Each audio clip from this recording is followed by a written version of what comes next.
Hind everyone, मैं हूँ Yashodhan Singh from Kanpur Uttar Pradesh और आज हम लोगों का 4th सेशन है हमारे कॉन्स्टिट्यूशन या फिर पॉलिटी के सीरीज़ में। और आज हम लोगों का टॉपिक होगा the preamble of Indian constitution. Preamble क्या होता है? प्रियम्बल एक ऐसी चीज़ होती है, देखिए प्रियम्बल क्या होता है। अगर आप जैसे मतलब हमारा जो अगर हम लोग अपने कॉन्स्टिट्यूशन की बात करें तो हमारे कॉन्स्टिट्यूशन के हिसाब से जैसे ये हमारा कॉन्स्टिट्यूशन है, तो फिर ये जो पूरा कॉन्स्टिट्यूशन है, इसमें जितना भी कॉन्स्टिट्यूशन में हम लोगों के लॉ है, जितना भी आर्टिकल्स हैं, जितने भी शेड्यूल्स हैं, जितने भी पार्ट्स हैं, जितने भी सब क्लॉसेस हैं, तो जितना भी है इसमें उसका जो समरी होगा उसको हम लोग प्रियम्बल बोलते हैं। ये हमारे कॉन्स्टिट्यूशन के हिसाब से। और फिर आगे की मैं कहानी आपको क्लियरली बताऊंगा कि समरी और फिर plan of the Indian constitution, फिर इंट्रो, मैं आपको सारी कहानियाँ बताऊंगा। लेकिन पहले आपको ये समझ लेना चाहिए कि हमारा जो कॉन्स्टिट्यूशन है उसकी जो समरी है वो है प्रियम्बल। तो चलिए आपको समझ आ ही गया होगा। तो फिर चलिए हम लोग अपनी नेक्स्ट स्लाइड के ऊपर बढ़ते हैं। तो हमारी नेक्स्ट स्लाइड क्या कह रही है? हमारी नेक्स्ट स्लाइड ये कह रही है कि ये हमारी कॉन्स्टिट्यूशन की प्रियम्बल है। ये आप जैसा कि देख सकते हैं द कॉन्स्टिट्यूशन ऑफ इंडिया, यहाँ पे क्या लिखा है? We the people of India. जो इम्पोर्टेंट चीज़ें हैं वो मैं आपको मार्क कराते हुए चल रहा हूँ। We the people of India having solemnly resolved to constitute India into a sovereign socialist secular democratic republic। क्या है? sovereign socialist secular democratic republic, and to secure to all citizens justice, social, economic and political liberty of thought, expression, belief, faith and worship, with equality of status and opportunity, and to promote among them all fraternity, assuring the dignity of the individual and the unity of, वैसे यहाँ पे लिखा हुआ है and the unity of the nation, लेकिन मैं आपको बता दूँ and the unity and integrity of the nation in our constituent assembly on this 26th day of November 1949 we do hereby adopt, enact and give to ourselves this constitution। तो मुझे पता है कि आपको कुछ समझ नहीं आया होगा, तो चलिए इसको सिंप्लीफाई करना शुरू करते हैं। पहले एक बार अच्छे से देख लीजिए, we the people of India. अभी मैं आपको इसका पूरा का पूरा डिकोडिंग करके समझाता हूँ। ये we the people of India यानी जो आपका जो सोर्स ऑफ पावर है आपका, तो क्या है सोर्स ऑफ पावर? क्या है? तो the people, we the people of India.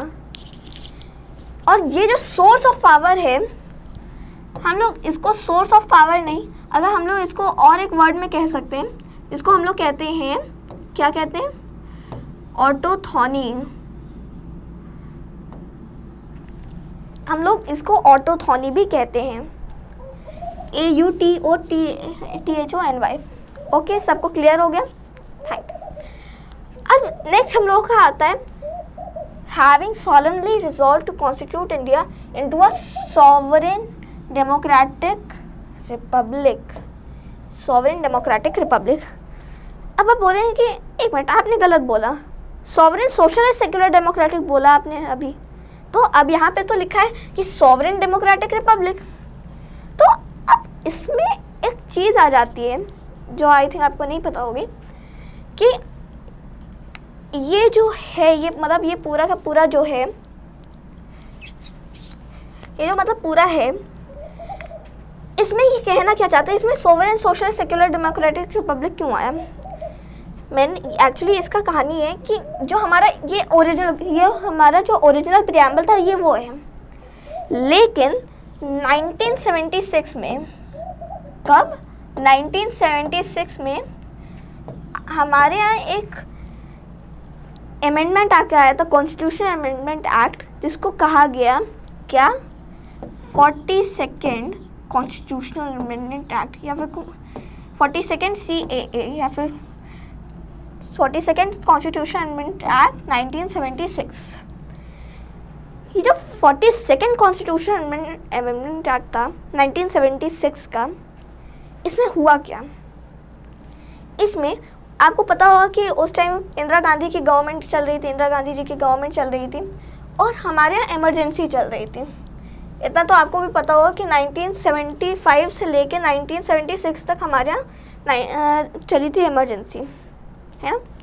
1975 से लेके 1975 से लेके 1977 तक हमारे यहाँ चली थी इमरजेंसी। 1976 में सॉवरेन सोशलिस्ट, आपने ये कई बार सुना होगा, जैसे अभी रशिया यूक्रेन वॉर चल रही है तो आपने कम्युनिज्म और सोशलिज्म के बारे में सुना होगा। तो फिर अब ये क्या है, यहाँ पे अगर मैं देखूँ तो फिर 42nd कॉन्स्टिट्यूशन अमेंडमेंट एक्ट ने सोशलिस्ट और सेक्युलर, और केवल यही दोनों वर्ड्स नहीं, मैंने आपको यहाँ पे बोला था fraternity assuring the dignity of the individual and the unity of the nation, यहाँ पे ये ओरिजिनल था the unity of the nation, but इसमें भी and unity of the individual and the unity and integrity. Okay, हमारे यहाँ केवल socialist और सेक्युलर प्लस इंटेग्रिटी वर्ड भी ऐड किया गया था हमारे यहाँ इस कॉन्स्टिट्यूशन अमेंडमेंट एक्ट से। Okay, clear. तो अब 42nd कॉन्स्टिट्यूशन अमेंडमेंट एक्ट, अब ये सोशलिस्ट क्या है, सबसे पहले तो यही बात आती है ना। लेकिन हम लोग इस प्रियम्बल को, मैं पहले एक बार डिकोड कर दूँ, मैं जो करने जा रहा था, तो ये है हम लोग का सोर्स ऑफ पावर, ऑटोथॉनी। और अब हमारा कॉन्स्टिट्यूशन क्या है, कैसा है, व्हाट इज़ आवर कॉन्स्टिट्यूशन, कहना क्या चाहता है, मतलब उसके फीचर्स क्या हैं, sovereign, socialist, secular, democratic, Republic. Okay, क्या है, sovereign, socialist, secular, democratic, Republic.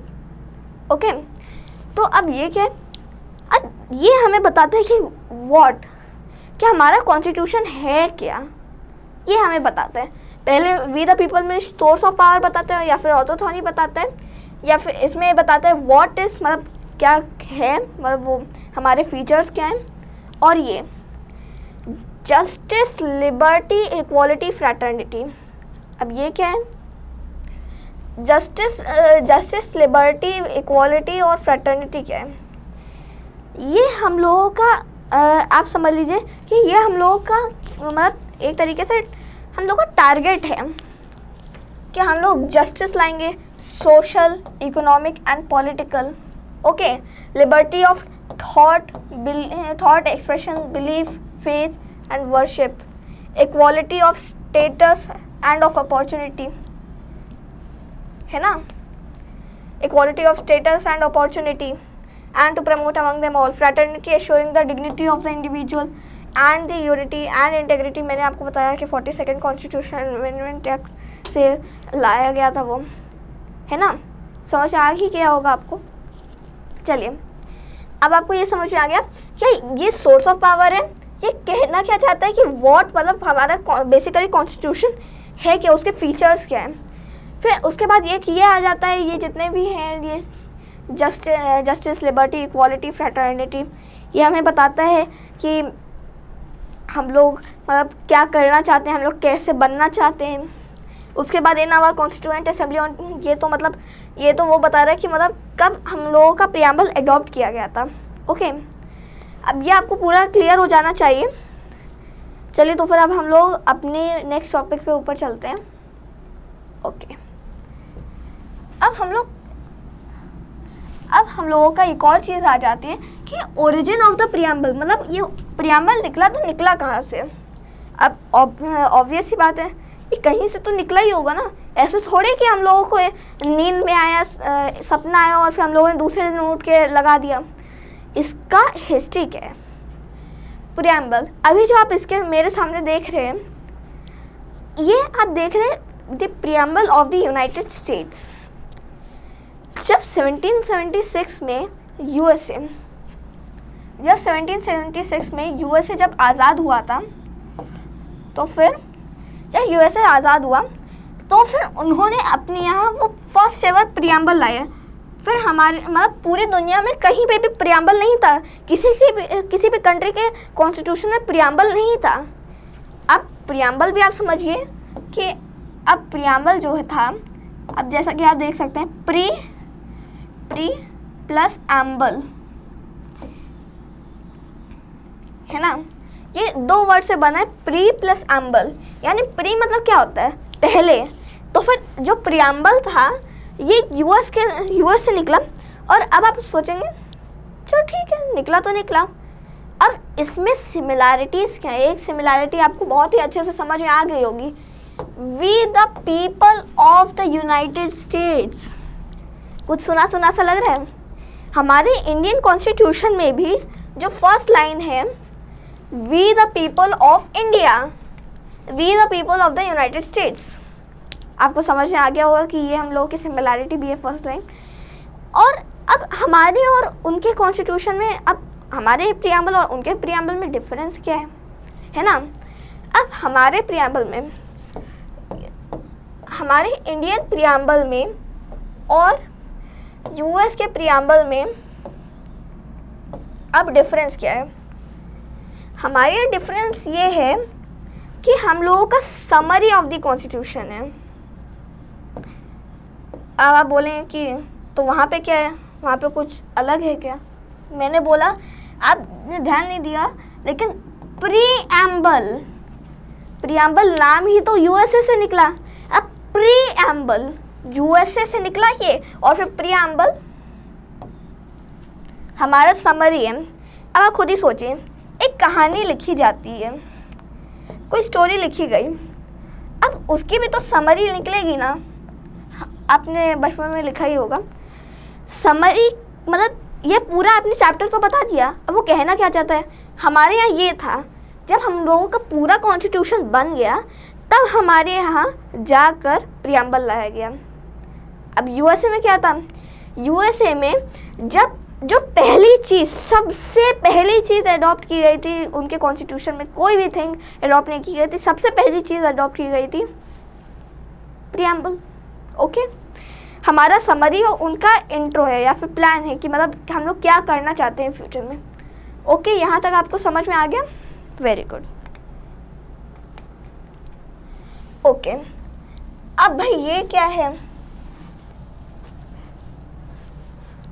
अब इस पे एक बार देखिए। अब आपको कुछ अलग लग रहा होगा, बिकॉज अब ये एक बार मैं आपको पढ़ के बता देता हूँ। ये साउथ अफ्रीका के है, ये साउथ अफ्रीका का प्रियम्बल है। अब आप बोलेंगे साउथ अफ्रीका का क्यों प्रियम्बल दिखा रहे हो, क्योंकि यूएसए से तो हम लोगों ने लिया, हम लोगों ने ये चीज़ हम लोगों ने यूएसए से ली। अब साउथ अफ्रीका का यहाँ पे क्या रोल आता है, मैंने आपको बस एक चीज़ दिखाने के लिए लाया, we the people of South Africa. इसकी भी first line we the people से शुरू होती है। अब आपको चीज़ समझ में आई कि हम और यूएसए ने अडॉप्ट नहीं की ये थिंग, कई सारी कंट्रीज़ ने की, उनमें से एक साउथ अफ्रीका भी था। ओके, बस मैंने आपको वी द पीपल वाली लाइन एक बार दिखाने के लिए दिखाया। ओके, अब हम लोगों का आज का मेन टॉपिक क्या है। अब ये जो की वर्ड्स हैं, ये करने से पहले एक बार थोड़ा सा हम लोग हिस्ट्री कर लेते हैं, क्योंकि अगर हम लोग कोई भी टॉपिक कर रहे हो उसकी हिस्ट्री ना करें ये तो गलत बात हुई ना। तो अब हमारे प्रियम्बल की हिस्ट्री क्या है, कहाँ से हम लोगों ने लिया, कैसे हुआ। आपको ये पता होगा कि हम लोगों का जो भारत था वो पहले ब्रिटिश राज के अंडर था। अब जब ब्रिटिश गए 1947 में हम लोगों को तो इंडिपेंडेंस मिली। और मैंने आपको पहले भी अपने लेक्चर्स में बताया है, जो ये आज 4th लेक्चर है, तो फिर जो मैंने आपको फर्स्ट लेक्चर में भी बताया था कि अब हमें तो एक कॉन्स्टिट्यूशन चाहिए था। उन्होंने वर्ल्ड वॉर 2 के बाद एक संकेत दे दिया था कि हम लोग, हो सकता है कि हम लोग आपको आज़ाद कर दें, तो फिर आप तैयारी कर लो, हम लोग आपको कभी भी आज़ाद कर सकते हैं। तो इंडिया को इंडिपेंडेंस देने के लिए मतलब इंडिया का कोई कॉन्स्टिट्यूशन हो और मतलब इंस्टेबिलिटी ना आए, तो 1946 में हमारी कॉन्स्टिट्यूएंट असेंबली का गठन हुआ। अगर आप एग्जैक्ट डेट पूछें कि फर्स्ट सेशन ऑफ द ये कॉन्स्टिट्यूएंट असेंबली कब हुआ था, first session of the constituent assembly हुआ था 9 दिसंबर 1946 को। क्लियर? अब 9 दिसंबर एक बार ये याद रखिए, क्या 9 दिसंबर 1946 को हमारे यहाँ फर्स्ट सेशन हुआ। फर्स्ट सेशन 1946 9 दिसंबर को हुआ। और मैं एक और डेट लिख रहा हूँ कि 13 दिसंबर। अब आप बोलेंगे 13 दिसंबर, तो 13 दिसंबर को क्या हुआ? 13 दिसंबर को नेहरू जी ने 13 दिसंबर ऑफ 1946 13 दिसंबर ऑफ 1946 को नेहरू जी ने हमारे यहाँ क्या पास किए? हमारे यहाँ पास करवाया एम्स एंड ऑब्जेक्टिव्स रेजोल्यूशन। ये एम्स एंड ऑब्जेक्टिव रेजोल्यूशन क्या है? एम्स एंड ऑब्जेक्टिव रेजोल्यूशन में हम मतलब नेहरू जी ने पहले से ही ठान लिया था कि हम लोगों का एक प्रियम्बल होगा, और प्रियम्बल को प्रियम्बल बनाना चाहते थे। प्रीएम्बल मतलब कॉन्स्टिट्यूशन के पहले लगेगा, तभी 13 दिसंबर को ये बिल पास हुआ, मतलब ये पास हुआ resolution, AIIMS and objectives resolution. और इस रेजोल्यूशन में एक पूरा हमारा जो प्रियम्बल था वो एक प्लान के तौर पे बताया गया था। अब ऑब्वियस ही बात है, इस पर अब डिबेट होंगी, डिस्कशंस होंगे और फिर वोटिंग भी होगी। अब ये डीडी भी मैंने आपको पहले भी बताया था कि अगर कोई भी बिल पास होने वाला होता है तो डिबेट, डिस्कशंस एंड वोटिंग होती है ना। तो डिबेट्स, डिस्कशंस एंड वोटिंग में के बाद धीरे धीरे जब लास्ट में जो प्रियम्बल सामने आई, वो एकदम मतलब जब वो सामने आई तो सब लोग शॉक हो गए थे कॉन्स्टिट्यूएंट असेंबली में। क्यों? क्योंकि जो नेहरू ने प्लान बनाया था उसको डॉक्टर BR अम्बेडकर जी ने बिल्कुल चेंज कर दिया था। जो वो था वो रहा ही नहीं था, वो पूरा चेंज कर दिया था, है ना, पूरा चेंज कर दिया। अब लोग शौक थे, लेकिन नेहरू जी ने इस चीज़ को अपोज नहीं किया। इन्होंने बोला कि कोई बात नहीं, नो प्रॉब्लम, कोई दिक्कत नहीं है। फिर चलिए, ये आपको एक हिस्ट्री समझ में आ गई कि जो सबसे पहले प्रियम्बल की बात थी कि चली ये थी कि एम्स एंड ऑब्जेक्टिव्स रेजोल्यूशन जो 13 दिसंबर 1946 को होगा, उसी को हम लोग आगे चल के प्रियम्बल में कन्वर्ट कर देंगे। लेकिन आगे चल के ये जो प्रियम्बल थी, इसको डॉक्टर BR अम्बेडकर साहब ने, बाबा साहेब ने इसको चेंज करके और अच्छे से एक बहुत ही अच्छे फॉर्म में इसको बनाया, है ना। ओके, आपको ये चीज़ समझ में आ गई होगी। अब हमारा जो अभी मेन टॉपिक है, आपको हिस्ट्री पूरी समझ में आ गई इसकी।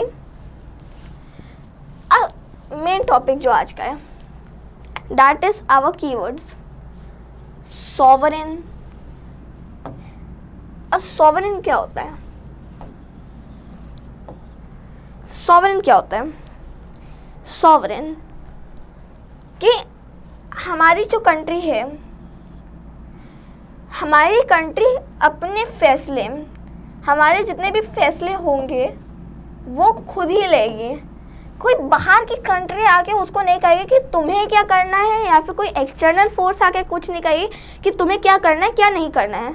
वो हम लोग अपने काम से मतलब रखते हैं, तुम अपने काम से मतलब रखो, हम अपने काम से मतलब रखते हैं। कोई भी बाहर की कंट्री आके हमारी कंट्री को नहीं बोलेगी कि ये नहीं ये करो, ये नहीं ये करो। और ये अब आप इसमें से कई सारे एस्पिरेंट्स को ये इशू रहता है कि क्या ये, लेकिन ऐसा तो होता नहीं है, ऐसे तो ये यूएनओ भी गलत है। यूएनओ तो हमारी सोवरेनिटी के लिए खतरा है, कई सारे देशों की सोवरेनिटी के लिए खतरा है। यूनाइटेड नेशंस कहता है कि आपको क्या करना चाहिए। यूएनओ, ये पहले भी बात उठी थी, और केवल यूएनओ ही नहीं, कॉमनवेल्थ भी। अब इसमें कई पहले भी इसमें इशू उठा था, लेकिन इसमें जवाब क्या आया था गवर्नमेंट की तरफ से? जवाब ये आया था कि ये यूएनओ या फिर कोई भी बाहरी संगठन अगर हमें कुछ कहता है कि आप ये करो, वो हमारे ऊपर बाइंडिंग तो नहीं है ना, है ना। ज़रूरी तो नहीं है कि उन्होंने जो कहा है हम लोग करेंगे ही करेंगे।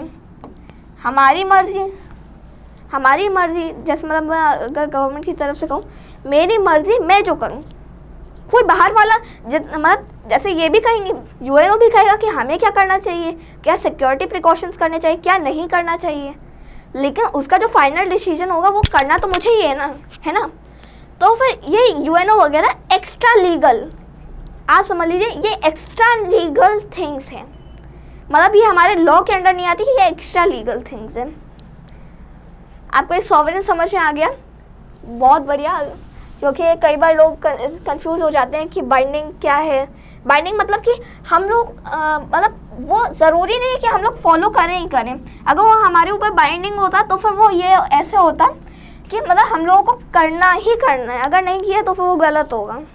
लेकिन इसमें कोई गलत नहीं है अगर हम लोगों ने कुछ नहीं किया। ओके, कोई इशू? अब आता है सोशलिस्ट। अब सोशलिस्ट क्या है? अब आपको पता होगा कि पहले आपको एक चीज़ बता दूं, इन सबसे पहले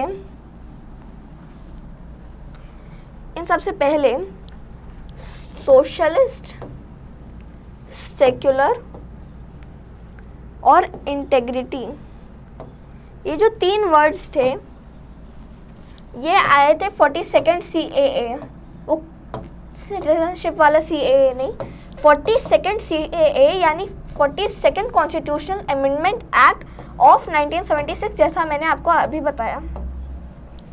ओके, 42nd CAA 1976 से हमारे यहाँ आया क्या?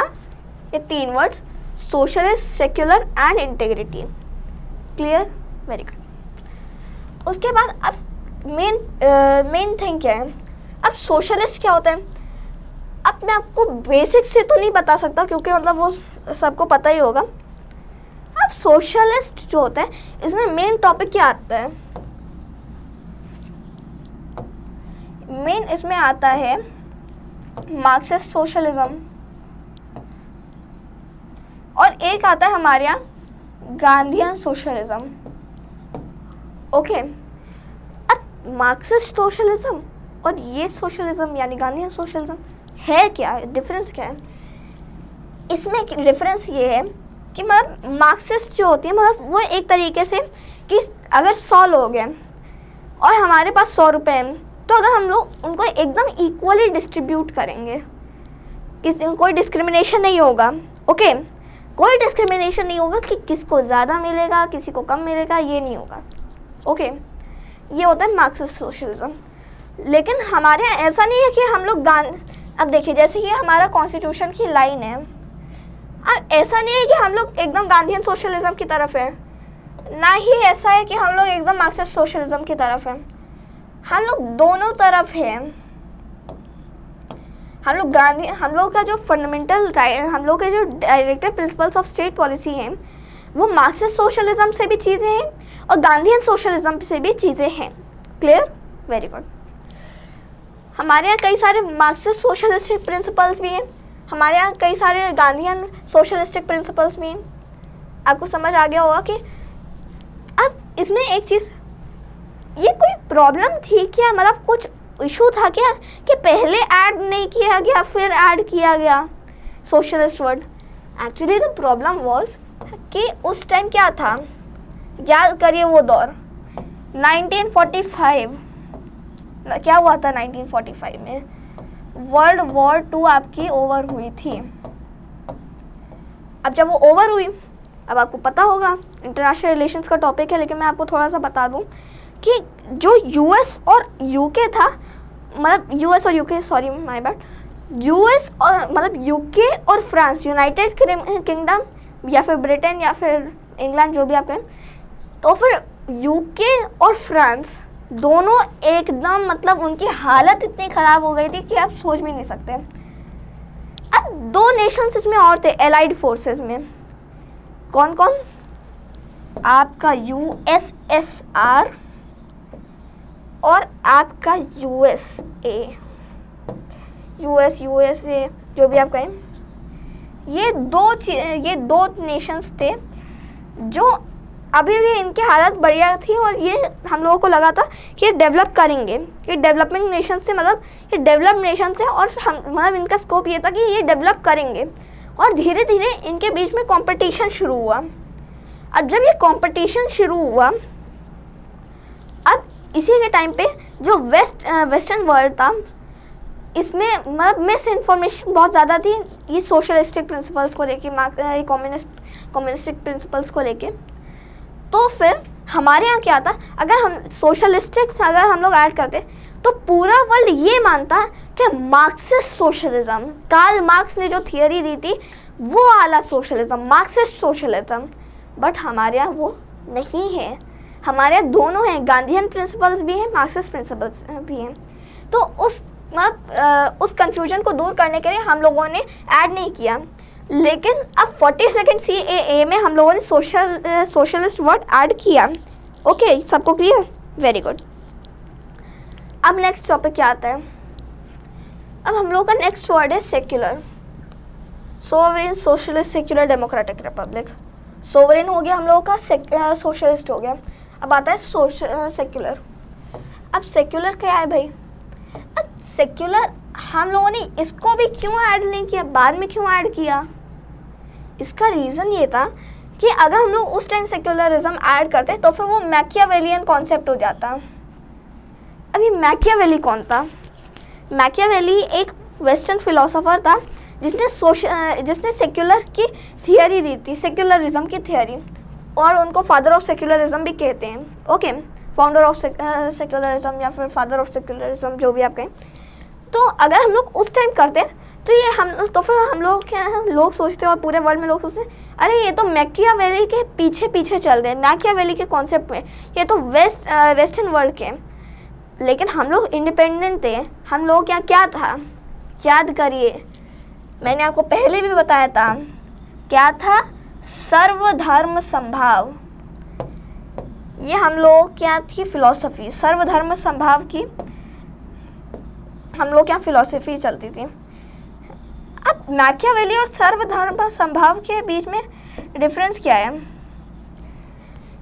इसके बीच में और मैकियावेलियन कॉन्सेप्ट के बीच में डिफरेंस ये है कि मैकियावेली ने कहा था कि जो स्टेट है और जो रिलीजन है, अब आपको पता होगा कि पहले स्टेट और रिलीजन बिल्कुल एकदम साथ चलते थे, उनके बीच में कोई भी बात नहीं होगी, उनके बीच में होगा divorce. Okay, western concept of secularism या फिर मैकियावेलियन कॉन्सेप्ट ऑफ सेक्युलरिज्म कहता है complete divorce between state and religion. Complete divorce, कोई मतलब ये बिल्कुल पास भी नहीं आने चाहिए। ओके, हमारे यहाँ क्या कहते हैं? हमारे यहाँ है क्या? Watchful ambivalence. ऐसा नहीं कि हम जो हो रहा है वो हम लोग देखेंगे नहीं, देख रहे हैं, लेकिन मतलब ऐसा नहीं है कि हम लोग देख रहे हैं लेकिन मतलब हम लोग देखते रहेंगे, लेकिन मतलब जैसे यहाँ पे कि हम लोग जो मैकियावेलियन कॉन्सेप्ट है वहाँ पे बोलते हैं हम लोग देखेंगे ही नहीं, स्टेट रिलीजन को देखेगा ही नहीं और रिलीजन स्टेट को देखेगा ही नहीं। हमारे यहाँ ऐसा नहीं है, हमारे यहाँ स्टेट रिलीजन को देखेगा और जब वक्त आएगा या फिर कुछ गलत होगा तो स्टेट एकदम से जाके रिलीजन को पकड़ लेगा, वो देखता रहेगा कि कुछ गलत तो नहीं हो रहा। ओके, हमारे वॉचफुल एम्बिवेलेंस है, वहाँ पे कंप्लीट डिवोर्स है, हमारे यहाँ पार्शियल डिवोर्स है। ओके, समझ में आ गया? वेरी वेरी गुड, क्योंकि इसमें बच्चों को बहुत कन्फ्यूजन रहता है, मैंने भी पढ़ाते वक्त कई बार बच्चों को देखा है कि कन्फ्यूजन रहता है, कोई बात नहीं, होता है। अब हमारे यहाँ नेक्स्ट टॉपिक क्या है? नेक्स्ट टॉपिक आ जाते हैं डेमोक्रेटिक। अब डेमोक्रेटिक क्या है भाई? डेमोक्रेटिक ये है कि जो इलेक्शन होते हैं, मतलब free fair and regular elections. कैसे कैसे elections? Free fair and regular elections. अब free fair and regular elections free होने चाहिए, ऐसा तो नहीं होना चाहिए कि मतलब फ्री नहीं हो रहे हैं और मतलब एग्ज़ाम आप कर नहीं सकते अच्छे से वोट। फेयर, ऐसी अनफेयर प्रैक्टिसेस तो होनी नहीं चाहिए, करप्ट प्रैक्टिसेस तो होनी नहीं चाहिए कि मतलब फ्री फेयर। फेयर ये कहता है कि मतलब अच्छे से होने चाहिए, मतलब ऐसा नहीं कि मतलब इलेक्शन से जो इलेक्शंस हुए हैं उनमें कोई घोटाला हो जाए। ऐसे इसको रोकने के लिए फ्री, फेयर एंड रेगुलर। अब ये रेगुलर क्या है? रेगुलर मतलब रोज़ाना तौर पे, मतलब जैसे हम लोग के 5 साल हैं, अब जब 5 साल होंगे, 5 साल इलेक्शंस के बाद फिर से 5 साल के लिए गवर्नमेंट आएगी इलेक्शंस के बाद।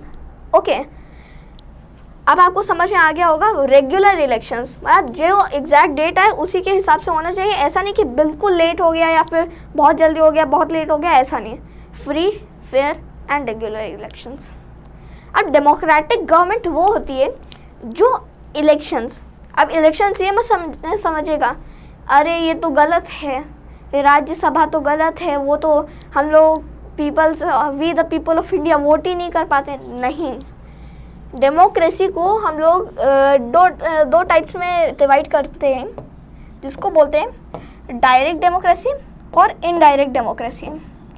ओके, अब डायरेक्ट डेमोक्रेसी क्या है? अब देखिए, आपके यहाँ ग्राम सभा के इलेक्शंस होते हैं, आपके यहाँ पंचायत के इलेक्शंस होते हैं, आपके यहाँ ज़िला पंचायत के इलेक्शंस होते हैं, आपके यहाँ राज्य के मतलब जो आपके यहाँ क्या कहते हैं विधानसभा इलेक्शंस होते हैं, आपके यहाँ लोकसभा के इलेक्शंस होते हैं हमारे भारत में। तो फिर ये डायरेक्ट इलेक्शंस में आता है क्योंकि we the people of India direct vote कर रहे हैं, तो फिर इसको कहते हैं डायरेक्ट डेमोक्रेसी। और अब इनडायरेक्ट डेमोक्रेसी क्या होता है? इनडायरेक्ट डेमोक्रेसी ये होता है कि हम लोग कुछ लोगों को इलेक्ट कर रहे हैं और वो लोग इलेक्ट कर रहे हैं इन लोगों को। पीपल डायरेक्ट इलेक्ट नहीं कर रहे, लेकिन एक को वो इलेक्ट करते हैं फिर दूसरा उनको इलेक्ट करता है। इनडायरेक्ट डेमोक्रेसी, डायरेक्टली नहीं कर रहे, इनडायरेक्टली वोट कर रहे हैं। तो फिर ये हम लोग क्या लोकसभा या फिर विधानसभा या फिर जो लोकल बॉडीज़ के इलेक्शंस होते हैं उसमें होते हैं। और ये स्टेट लेवल में यानी जैसे विधानसभा के इलेक्शंस और लोकसभा के इलेक्शंस में आपके यहाँ डायरेक्ट होता है, और इनडायरेक्ट यानी जो स्टेट लेजिस्लेटिव असेंबली SLA या फिर स्टेट लेजिस्लेटिव असेंबली, और उसमें मतलब होता है इनडायरेक्ट डेमोक्रेसी। Clear, understood? इसमें आप इस टॉपिक को संभाल के रखिएगा, अच्छे से दिमाग में बैठा लीजिए, क्योंकि इसमें कई लोगों को कन्फ्यूजन होता है और कई लोग इसमें मतलब फंस भी जाते हैं। तो फिर एक बार अच्छे से पढ़ लीजिए, अच्छे से नोट्स बना लीजिए, और अगर बना रहे हैं वेरी गुड। नेक्स्ट आता है रिपब्लिक। अब रिपब्लिक क्या है भाई? जो हेड ऑफ स्टेट होगा, हेड ऑफ द स्टेट क्या होता है? मैंने आपको पिछली भी क्लास में बताया था कि एक होता है हेड ऑफ द स्टेट और एक होता है हेड ऑफ द गवर्नमेंट। अब हेड ऑफ द गवर्नमेंट क्या होता है? हेड ऑफ द स्टेट और हेड ऑफ द गवर्नमेंट। अब ये क्या होता है भाई? अब हेड ऑफ द स्टेट और गवर्नमेंट में डिफरेंस क्या होता है? हमारे यहाँ अभी हेड ऑफ द स्टेट कौन है? President of India. ओके, और हमारे यहाँ हेड ऑफ द गवर्नमेंट कौन है? प्राइम मिनिस्टर ऑफ इंडिया, है ना? प्राइम मिनिस्टर ऑफ इंडिया है ना, प्रेसिडेंट ऑफ इंडिया तो नहीं है। वो हेड ऑफ द स्टेट है, हेड ऑफ द गवर्नमेंट। हमारी कैबिनेट का हेड कौन है? Prime minister. Clear, very good. अब नेक्स्ट थिंग आ जाती है, मतलब और इसमें रिपब्लिक क्या होता है? जो हेड ऑफ द स्टेट होता है, मतलब उसको अगर वो इलेक्शन से इलेक्ट हो रहा है, अगर वो इलेक्ट होता है, अगर कोई elected head of the state होता है, तो जिस कंट्री में elected head of the state होगा, समझ में आ गया, उसको हम लोग रिपब्लिक कहेंगे। Very good, understood. अब हम लोगों का आ जाता है जस्टिस। अब जस्टिस क्या कि मतलब हमारे यहाँ, जैसा कि मैंने आपको पिछली स्लाइड पे भी बताया था कि हमारे यहाँ कौन से जस्टिस हैं? Justice social, economic and political justice. अब social, economic and political justice क्या है? रुकिए, सोशल एक है आपका इकोनॉमिक और एक आ जाता है आपका पॉलिटिकल। अब सोशल जस्टिस क्या होता है?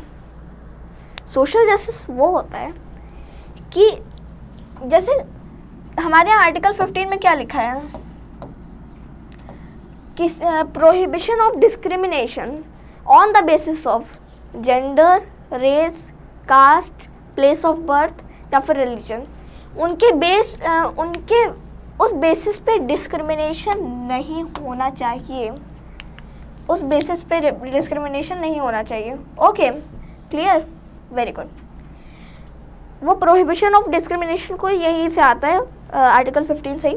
और हमारे यहाँ सोशल जस्टिस के लेकर केवल एक आर्टिकल 15 नहीं है, हमारे यहाँ केवल आर्टिकल 15 नहीं है, हमारे यहाँ पार्ट 3 ऑफ द कॉन्स्टिट्यूशन में। अब पार्ट 3 ऑफ द कॉन्स्टिट्यूशन क्या है? पार्ट 3 ऑफ द कॉन्स्टिट्यूशन में हम लोगों को हमारे फंडामेंटल राइट्स बताए गए हैं। ये जो फंडामेंटल राइट्स हैं, इसमें भी हम लोगों ने कई सारे डिवीज़न किए हैं कि फ्रीडम ऑफ रिलीजन वगैरह वगैरह। तो उन्हीं में से एक है इक्वालिटी के रिगार्डिंग राइट्स। इक्वालिटी के रिगार्डिंग राइट्स हैं आर्टिकल 14 से लेके आर्टिकल 18। ओके, आर्टिकल 14 क्या कहते हैं? Article 14 equality before law. Article 15 मैंने आपको बता दिया, प्रोहिबिशन ऑफ डिस्क्रिमिनेशन बता दिया मैंने आपको। Article 16 equality of opportunity. Okay, और फिर आर्टिकल 17 इक्वालिटी। आर्टिकल 17 में क्या आता है? Abolition of untouchability. आपको याद है ना कि अम्बेडकर बाबा साहेब के साथ भी बहुत सारा अनटचेबिलिटी दलित के साथ पहले बहुत होता था। तो हमारे प्रियम्बल में भी हम लोगों को मिलता है एबॉलिशन ऑफ अनटचेबिलिटी, मतलब प्रियम्बल में ही हमारे कॉन्स्टिट्यूशन में आर्टिकल 17 में दिया है abolition of untouchability.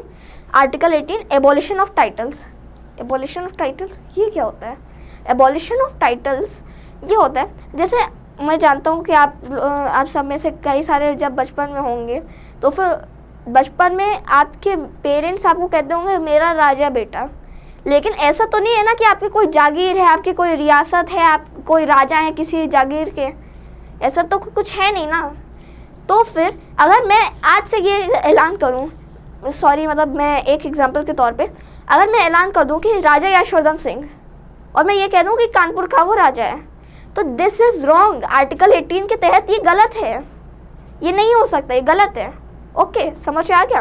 Very good. अब इसमें क्या आता है? अब इसमें एक आ जाता है इकोनॉमिक जस्टिस। इसमें भी डिस्क्रिमिनेशन की ही बात है। किसी को भी आप उसके इनकम के बेसिस पे आप उसको डिस्क्रिमिनेट नहीं कर सकते। मुझे इलैबोरेट करने की ज़रूरत नहीं। किसी को भी जितना वो कमाता है, जितना उसके पास पैसा है, उसके तौर पे डिस्क्रिमिनेट आप कर ही नहीं सकते, गलत है। इकोनॉमिक जस्टिस, उसको भी जस्टिस मिलेगा। Okay, clear. अब पॉलिटिकल जस्टिस। अब देखिए, किसी जनता को भी पॉलिटिक्स में कदम रखने के लिए आज़ादी है, वो जस्टिस, पॉलिटिकल जस्टिस। कोई मतलब हम लोग पॉलिटिकल जस्टिस यानी हम लोग पॉलिटिक्स को देख सकते हैं, हम लोग स्टडी कर सकते हैं, हम लोग उसमें कदम तक रख सकते हैं। तो फिर ये फ्रीडम हम लोगों को पॉलिटिकल जस्टिस देता है। क्लियर, बहुत बढ़िया। अब हम लोगों का नेक्स्ट थिंग क्या आ जाता है? हम लोगों का नेक्स्ट थिंग आ जाता है लिबर्टी। अब लिबर्टी क्या है? लिबर्टी ये है, मैंने क्या बोला था? Liberty of thought, belief, faith, expression and worship, है ना? हमारे प्रियम्बल में तो यही दिया है ना।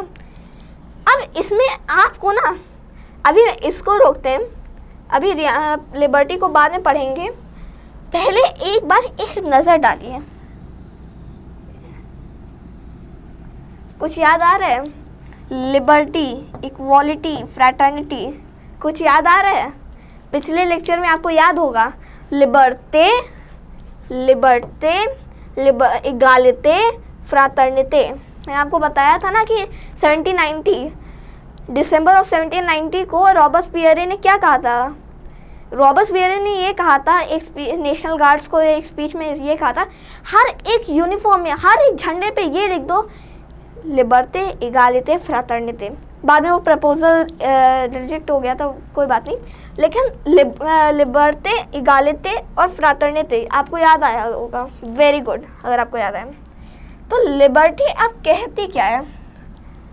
लिबर्टी मेरी मर्जी, मैं जो करूं।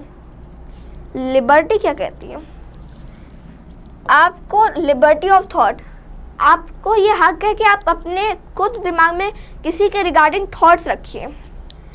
कोई आप पर्सन ए है, पर्सन बी है, आप उसके रिगार्डिंग आप कोई भी थॉट रख सकते हैं, लिबर्टी ऑफ थॉट। उसके बाद अब आप जिसको अब आपके बिलीफ क्या है, अब उसको भी आप मान सकते हैं। आपको एक इंडिपेंडेंस है, आपको फ्रीडम है, आप जो भी सोचें, आपकी जो बिलीफ हो। फेथ आपकी मर्जी, चाहे आपका कोई भी रिलीजन हो, आपका रिलीजन ए हो, रिलीजन बी हो, रिलीजन सी हो, आपकी मर्जी। आप ए एक्सेप्ट करें, बी एक्सेप्ट करें, सी एक्सेप्ट करें या फिर एथीस्ट बन जाए, वो आपकी मर्जी है जो आप करें। कोई आपको आके कान में नहीं कहेगा कि नहीं अब ये रिलीजन हो, अब ये नहीं लो, अब ये लो, ऐसा कोई नहीं कहेगा। आपकी मर्जी, चाहे आप जो भी करें, जो भी रिलीजन उठाएं, वह आपकी लिबर्टी ऑफ फेथ। अब आप जिसको भी वर्शिप करें, जिसकी भी पूजा करें, सिंपल सी बात। एक्सप्रेशन, आपको हक है कि आपकी जो थॉट्स हैं, आपकी जो बिलीव्स हैं, उनको आप एक्सप्रेस कर सकते हो। Liberty of expression, freedom of expression, है ना। उसके बाद आपको ये समझ में आ गया होगा, बहुत ही अच्छे से समझ में आया होगा, क्योंकि मैंने पिछली क्लास में भी लिबर्टे, इगालिटे और फ्रैटर्निटी के रिगार्डिंग डिस्कशन किया था। वेरी गुड, अगर आपको याद आया। अब हमारा नेक्स्ट टॉपिक है इगालिटे या फिर इक्वालिटी, सॉरी फ्रेंच में कहने के लिए, लेकिन इक्वालिटी है हम लोगों का नेक्स्ट टॉपिक। इक्वालिटी क्या होता है भाई? मैंने आपको जैसा बताया कि मैंने आपको वैसे तो वो जस्टिस में ही बात बता दी थी, लेकिन अब इसमें बताएंगे हम लोग article 14 sorry my bad, article 14 से लेकर आर्टिकल 18 तक। आर्टिकल 14 से लेकर आर्टिकल 18 तक हमारे यहाँ इक्वालिटी के रिगार्डिंग राइट्स हैं। ओके, आपको कोई डिस्क्रिमिनेट नहीं कर सकता, मैंने आपको सारे बता दिया। Article 14, 15, 16, 17, 18। Okay, article 14 equality before law, article 15 prohibition of discrimination, article 16 equality of opportunity, article 17 abolition of untouchability, article 18 abolition of titles। Okay, clear. वैसे मुझे इतना एक्सप्लेन करने की ज़रूरत नहीं है, क्योंकि मैंने सोशल जस्टिस वाले पार्ट में ही आपको ये एक्सप्लेन कर दिया था, इक्वालिटी का पूरा point he.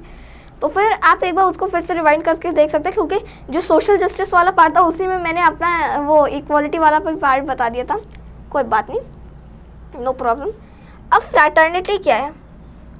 Brotherhood, just a second, भाईचारा, जिसको अब इंग्लिश में हिंदी में कहते हैं भाईचारा, या फिर इंग्लिश में हम लोग कहते हैं ब्रदरहुड। अब ब्रदरहुड क्या है भाई? ब्रदरहुड क्या होता है?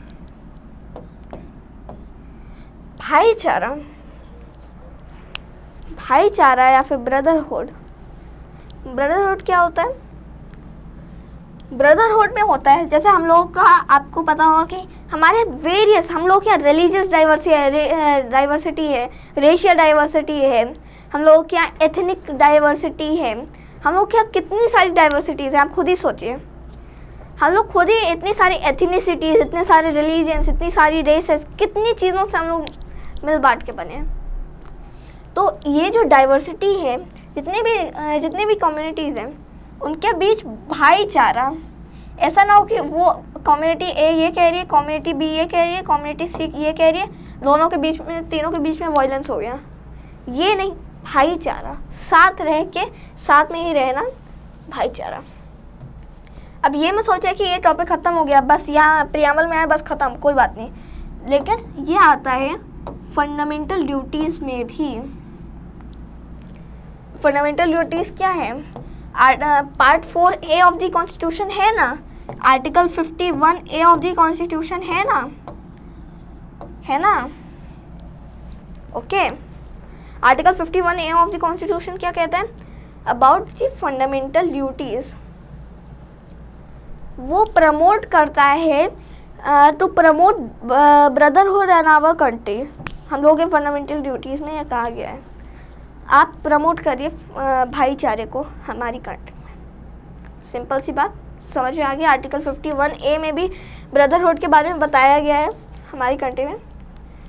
नेक्स्ट हम लोग का आ जाता है, अब ये फ्रेंच रेवोल्यूशन वाला पार्ट से जो हम लोगों ने लिया था अपनी प्रियम्बल में, वो ख़त्म हो गया। अब आ जाता है इंटेग्रिटी ऑफ द नेशन। अब मुझे इंटेग्रिटी ऑफ द नेशन को भी उतना एक्सप्लेन करने की ज़रूरत नहीं है, क्योंकि इंटेग्रिटी, यूनिटी एंड इंटेग्रिटी, हम लोगों की कंट्री को कोई तोड़ नहीं सकता। हम लोग एक कंट्री हैं, थे और रहेंगे।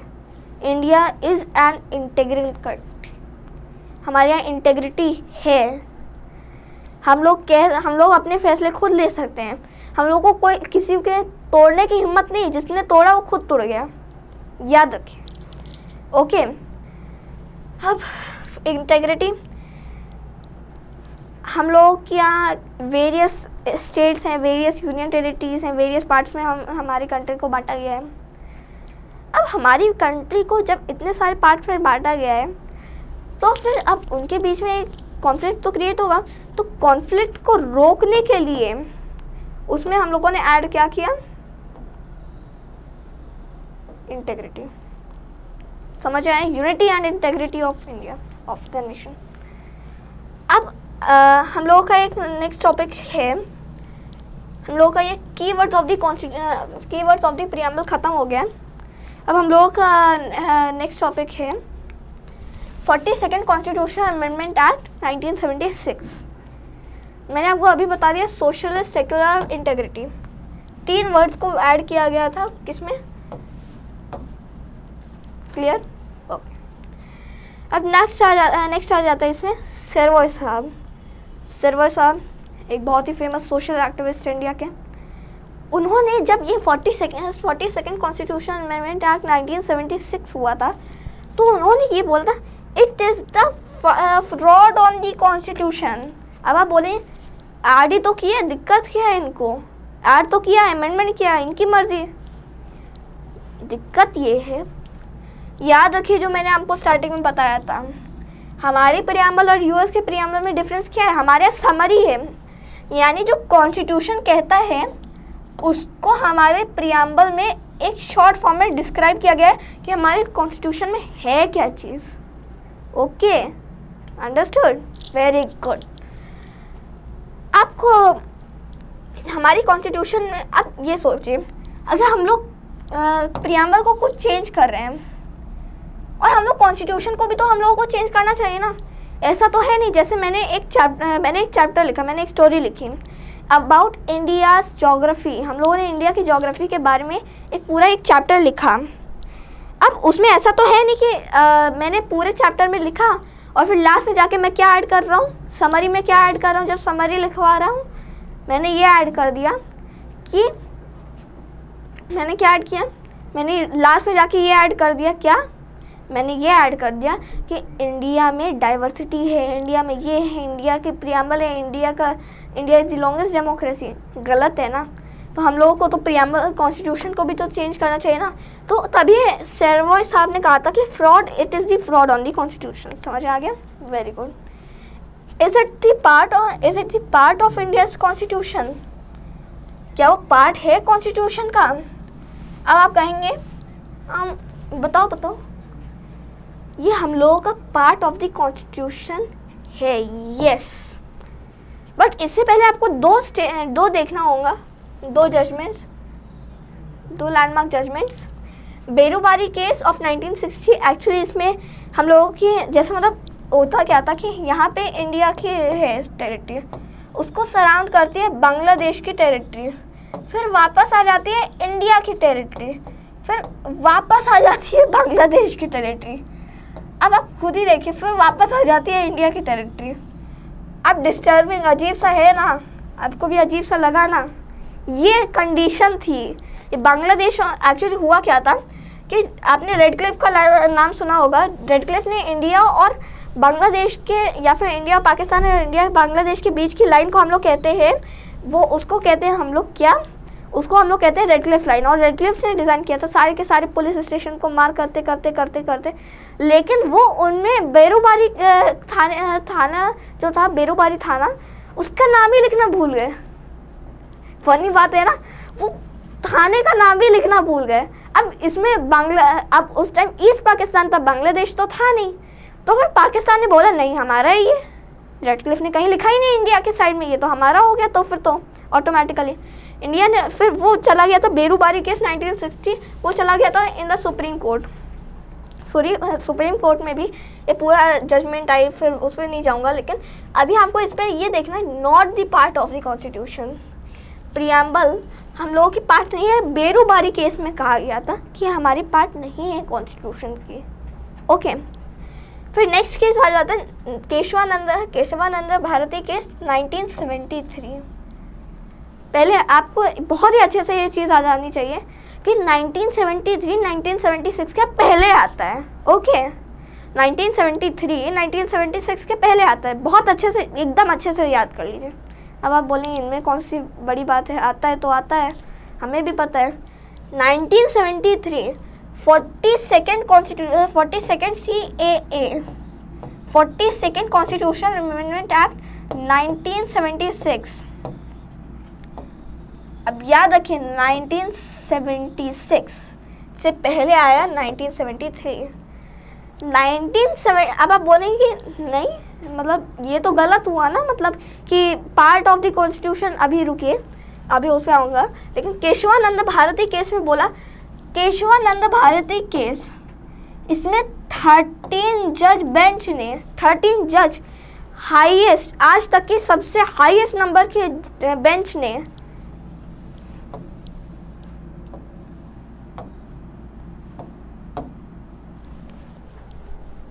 खत्म। इसने बोला कि पार्ट ऑफ द कॉन्स्टिट्यूशन है, preamble part of the constitution है, और 13 जज बेंच ने बेरूबारी जजमेंट को ओवररूल कर दिया और कहा कि it is the integral part of the constitution. वैसे आपको एक और चीज़ बता दूं कि एक LIC ऑफ इंडिया केस आया था, उसमें भी बोला गया था कि ये part of the constitution, it is the integral part of the constitution. Simple सी बात है, समझ में आ गया? तो automatically is it the part of the constitution? Yes, it is the part of the constitution. Very good, समझ में आ गया हो। और अब आप बोलेंगे कि हाँ पार्ट ऑफ द कॉन्स्टिट्यूशन होता है, तो फिर क्या हुआ? 42nd CAA इससे कैसे कनेक्ट होता है?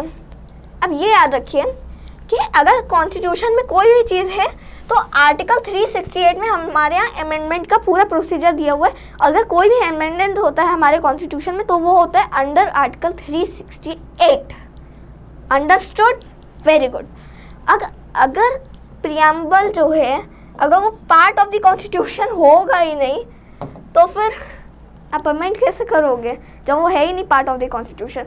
1973 में ये 13 जज सुप्रीम कोर्ट बेंच ने कहा कि नहीं है, ये पार्ट है, ये कॉन्स्टिट्यूशन का पार्ट है ये। अब 3 साल बाद, उसी के 3 साल बाद सोशलिस्ट, सेक्युलर और इंटेग्रिटी वर्ड ऐड कर दिया। समझ रहे हैं आप? बहुत सिस्टमैटिक वे से हुआ, आप समझ रहे होंगे। अच्छा, आपको एक और चीज़ समझा दूँ। ये जो अगर आज के समय कई लोग कहते हैं कि पूरा कॉन्स्टिट्यूशन ही अमेंड कर दो, लेकिन आज तक जो अमेंडमेंट का एक केस आया है वो हुआ है 42nd CAA के। अमेंडमेंट का केवल आया है 42nd CAA 1976 का। जस्ट अ सेकेंड,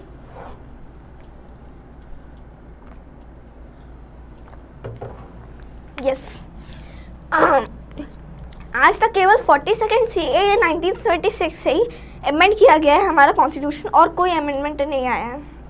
ओके, तो फिर अगर आज के समय कोई चाहे कि कोई वर्ड ऐड करना है या फिर कोई वर्ड हटाना है, तो जो basic structure of the constitution है उससे नहीं हटाया जा सकता। लेकिन ये जो सोशलिस्ट, सेक्युलर और इंटेग्रिटी वर्ड जो है ये हटाया जा सकता है, क्योंकि ये भी एक अमेंडमेंट के अंदर लाया गया था, और अब इस अमेंडमेंट को ओवररूल किया जा सकता है एक और अमेंडमेंट से, है ना? समझ में आया? Very very good. ओके, अब हम लोगों का नेक्स्ट पॉइंट क्या है, एक बार अच्छे से देख लीजिए, समझ में आ गया हो? Very good. Is it justiciable? अब ये जस्टिसेबल क्या होता है? क्या किसी कोर्ट में ये एनफोर्सेबल है? जस्टिसेबल का मतलब ये होता है कि क्या अगर ये क्या ये किसी कोर्ट में आप डाल सकते हो? किसी कोर्ट में आप इसके अंदर डाल सकते हो? यस, नहीं। अगर आपने यस बोला, नहीं। It is amendable but not justiciable. No, it is not justiciable. ये कोर्ट में लाया ही नहीं जा सकता। कोर्ट में इसके बेसिस पे कोई केस नहीं हो सकता, या फिर कोई कोर्ट नहीं कह सकता कि नहीं प्रियम्बल का ये है, प्रियम्बल का वो है। No, it is non justiciable. Okay, understood? Very very good. Is it amendable? Yes, मैंने आपको अभी बताया। Is it amendable? यस, क्योंकि 42 CAA से हम लोगों को पता चल जाता है कि this is amendable. Okay, understood? Very good.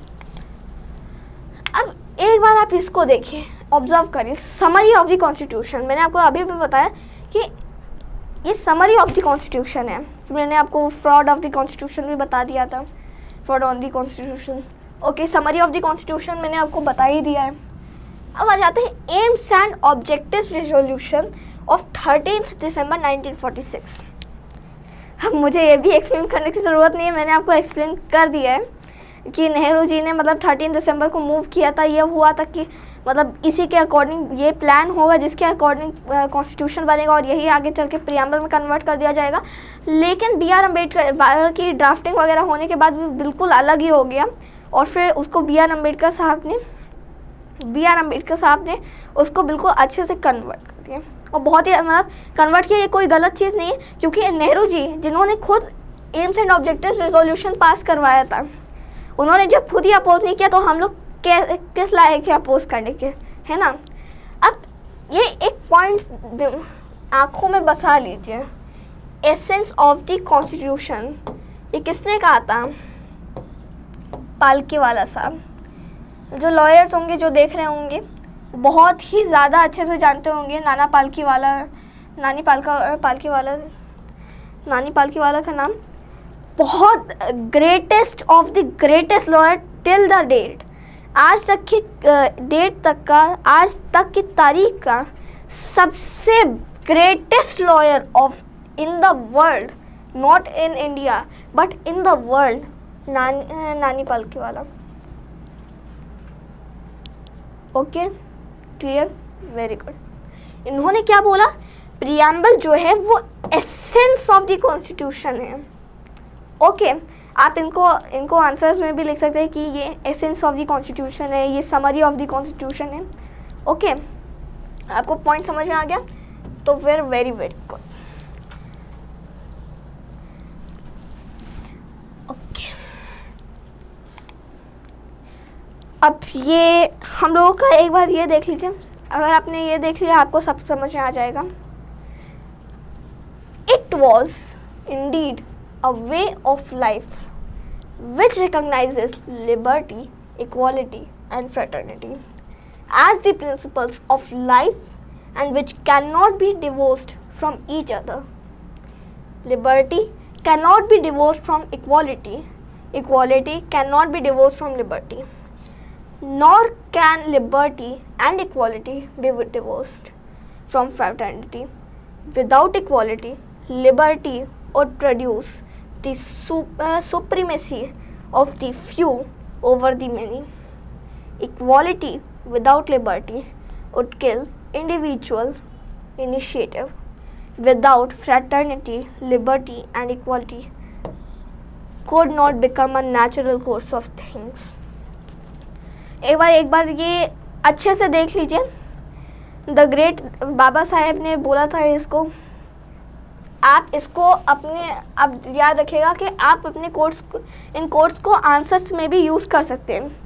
The great Baba Saheb ने ये बोला था और इसी कोट के साथ आज मैं ख़त्म करना चाहूँगा ये लेक्चर। और ये आज प्रियम्बल ऑफ द कॉन्स्टिट्यूशन में बहुत ही बढ़िया, बहुत ही अच्छा मैंने लेक्चर लिया और बहुत ही अच्छे से आपको भी समझ में आया होगा। मैंने ओवर सिंप्लीफाई करके थिंग्स की हैं, इससे ज़्यादा कोई नहीं समझा सकता। And Jai Hind everyone, and thank you so much.